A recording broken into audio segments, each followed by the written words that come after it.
What's up, NFL fans? I'm Emery Hunt, the czar of the playbook, and don't forget to check out and purchase your copy of our latest football game plan book, Stiff Arming Football Myths. We have these available in both PDF and paperback form.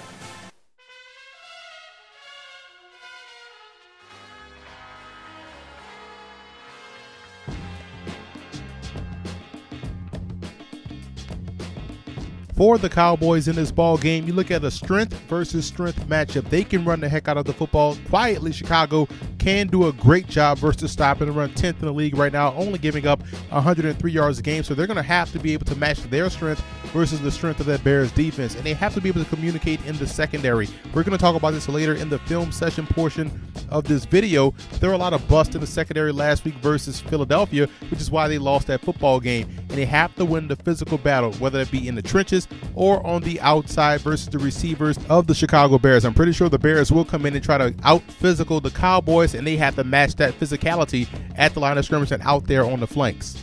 And for the Bears in this ball game, I would keep it condensed offensively as far as formations are concerned. Try to confuse the Cowboys secondary that has problems communicating with different cluster sets or even bunch sets. And they have to be able to sustain drives on the offensive side of the football. They have to find ways to stay on the field. You don't want to put the ball in the hands of an offense that's ball control that can run the rock like the Cowboys can. So you have to find ways to move the football on third downs and stay ahead of the chains. And the Bears have to be able to force Tony Romo off the spot. I don't think he's as mobile as we've seen in years past because of the back injury. So I would get extra aggressive, whether that be on the outside and pressing those wide receivers, forcing him to hold the football just a little bit too long, or even just sending 5 or 6 guys at him, try to force him to move within the pocket. I think that's a way Chicago can not only get off the field, but also get Romo on the ground.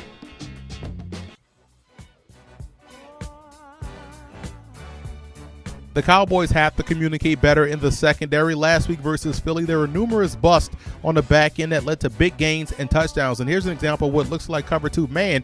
Pre-snap, 2 safeties back deep, and they're pressing on the corners. But what you'll see is when we run it is complete confusion on the back end by all of the guys involved, not only in the secondary, but also in the second level, the linebackers. The flat will be left wide open, and down at the bottom, Jeremy Maclin will be wide open down the sideline and ends up making a catch for a huge gain.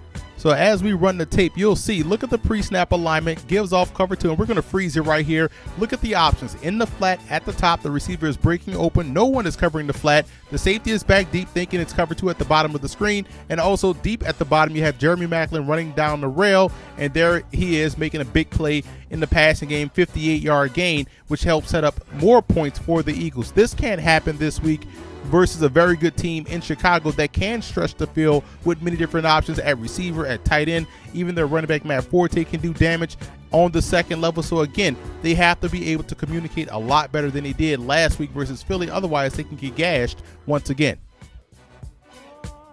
The Bears will see a lot of off-tackle running from the Cowboys, and if what they did last week versus the Lions is of any indication, they'll do just fine. You'll see right here a great job by all parties involved. The outside was able to contain. Linebacker John Bostic was able to play aggressive downhill because Shea McClellan was where he needed to be to defend the cutback. And as you look at it from the end zone cam, Jared Allen, the defensive end, was able to contain the outside by beating the tight end's block. The defensive tackle was able to attack the outside shoulder of the offensive guard, and McClellan was a cutback player, all of which gave linebacker John Bostic the freedom to attack aggressively downhill, blow up the fullback, which caused a pile up in the backfield and ultimately a 1-yard loss.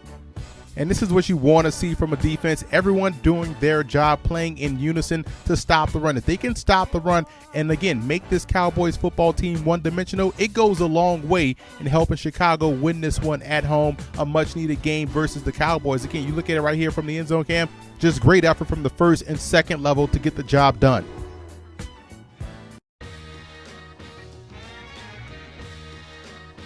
The biggest X factor in this game for the Cowboys will be the play of their defensive ends. I think they have a great chance of getting a lot of pressure on Jay Cutler, who doesn't have the best of pocket presence, so he tends to drift back there in the pocket. These guys, if they can stay alive, keep fighting, will have many opportunities to get him on the ground. And for the Bears, I believe the biggest X factor will be the intermediate passing game. I look at guys like Matt Forte and the tight end Martellus Bennett. I think those two guys can attack that second level of the Cowboys defense. I don't think Rolando McClain is playing at 100% last week versus Philly. He seemed to have been lumbering in pass coverage. That's a great opportunity for the Bears to exploit in the passing game with both their running back and their tight end. I like the Bears in this ball game. I actually believe they match up well versus the Dallas Cowboys. They do a great job versus the run. And on offense, when you look at Brandon Marshall, Alshon Jeffrey, Martellus Bennett, and Matt Forte, I think that's enough right there to give the Cowboys problems in the pass defense department. So I see Chicago coming away victorious versus a very talented Cowboys team. And I also want to give a shout out to Bear fan forums and Cowboy fan forums for always showing football game plan support.